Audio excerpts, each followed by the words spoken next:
Joining me now is MSNBC political contributor Mark Leibovich, author of the newly released book, Thank You for Your Servitude, Donald Trump's Washington and the Price of Submission. Also joining is host of the Justice Matters podcast, former federal prosecutor and MSNBC legal analyst Glenn Kirshner, and NBC News Washington correspondent and moderator of Washington Week on PBS, Yamiche Alcindor. Thank you all very much for being here. Mark, I'm going to start with you. Let's get into your book. Why do Republicans tolerate Trump?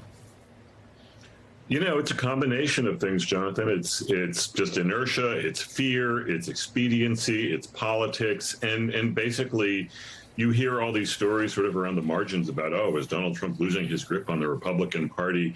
And yeah, I mean, maybe people are a little exhausted by him, but in doing the research for this book and in talking to Republicans, and in watching the reaction to January 6th, I mean, it's still basically silence. I mean, there haven't been really, with some very notable and some, I think, very courageous exceptions, there haven't been that many Republicans at all, leading Republicans, putative leaders of the Republican Party, who have stood up and said, this is wrong. It's just been this conspicuous silence. And that's been the MO from the party from the last 7 years. So I don't think anything is changing. And what I try to do in writing Thank You for Your Servitude is basically just tell the story of how the GOP descended into Trump land through the perspective of these enablers. And that's sort of what the Republican Party has become, an enabler party of Donald Trump. And again, I don't see that changing anytime soon.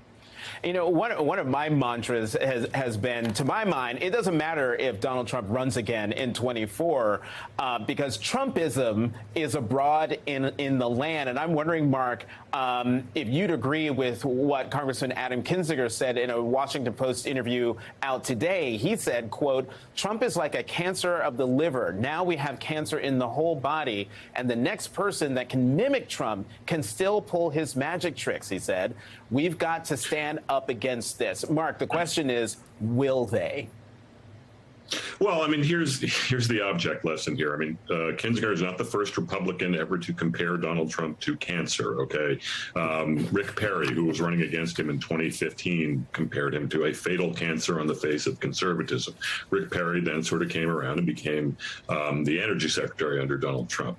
You know, a bunch of people actually made the same comparison. Adam Kinzinger is a very, very conspicuous exception in that he has actually now fighting against the cancer and what he is deemed to be the cancer. So, yeah, I mean, again, I mean, he is not the first to make this observation, and the cancer has grown by all accounts. But what's happened is you just haven't seen that many people stand up.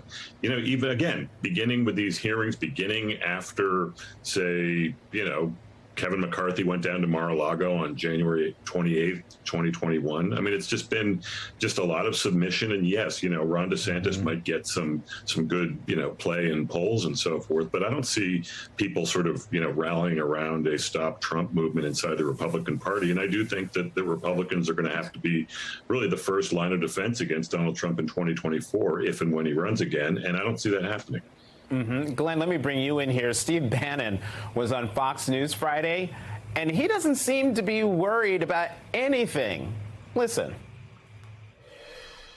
If I go to jail, I go to jail. I will never back off a second. Look, I spent 8 years as a naval officer. I've committed my life to this program to get this done. I will never back off. I support Trump and the Constitution, and I'm not backing off 1 inch. If I go to jail, so be it. Glenn, I support Trump and the Constitution. Isn't that contradictory? Yeah, you can support both. That's pretty clear. And you know what? I'm going to suggest, Jonathan, that Steve Bannon has good reason to be bold and brash. Yes, he's been convicted of a misdemeanor, a really consequential misdemeanor, willfully defying congressional subpoenas designed to expose Donald Trump's crimes. So it was clear Steve Bannon wanted to hide, bury, secrete evidence of Donald Trump's crimes. Why? Well, in part, it was a little bit of, you know, doing a solid to Trump after Trump pardoned Steve Bannon for stealing from Trump's base with the bogus We Build the Wall Foundation. But here's the thing. I am really thrilled that we've seen some slightly more forward-leaning statements from A.G. Garland and Deputy Attorney General Lisa Monaco about how no person is above the law, and they will prosecute everyone if the evidence supports a prosecution. He didn't come right out and say, including a former president, but you didn't have to read between the lines to receive that message. But here's the problem. The Department of Justice continues to say, well, we will follow the facts and follow the law wherever. Well, no, that's not the only law enforcement response when our democracy is on fire. Sometimes we have to take prompt, overt law enforcement action. When? Like when witnesses are tampered with. We don't just in a leisurely manner follow the facts and follow the law. We apply for an arrest warrant and we arrest the person who has tampered with the witness. Why? Because one, we neutralize that threat.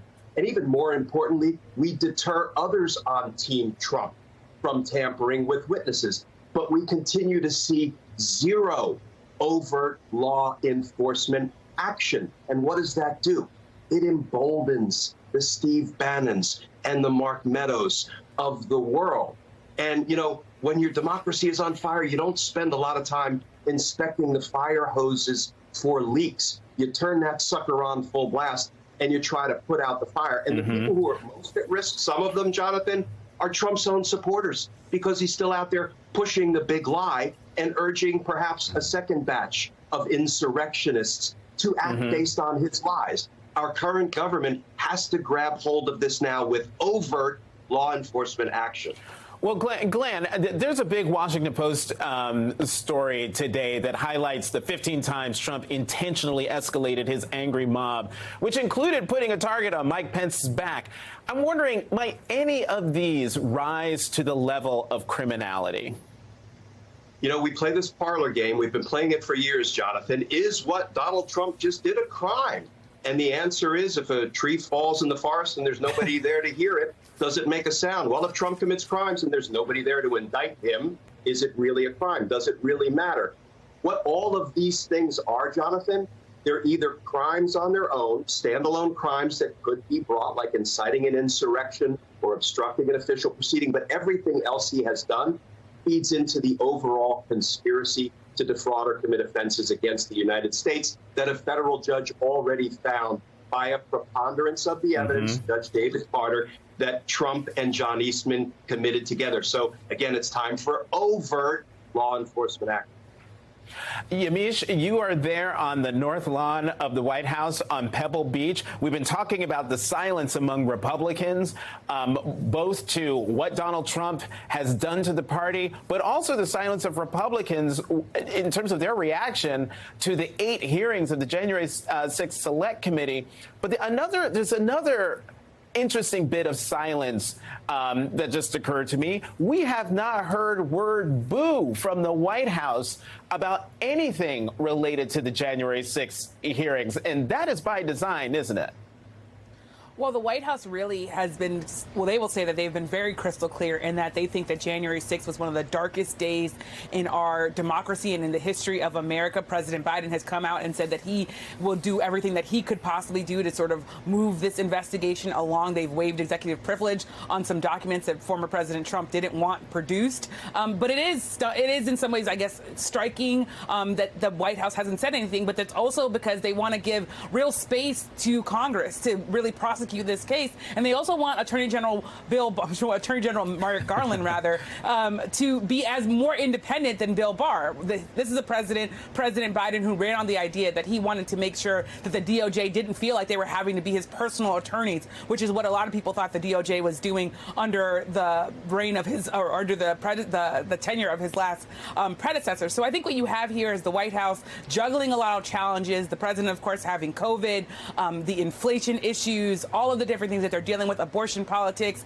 and they're saying January 6th and all of the things that happened there, we're leaving that to Congress and this committee that is clearly digging in deep here and taking their work very, very seriously.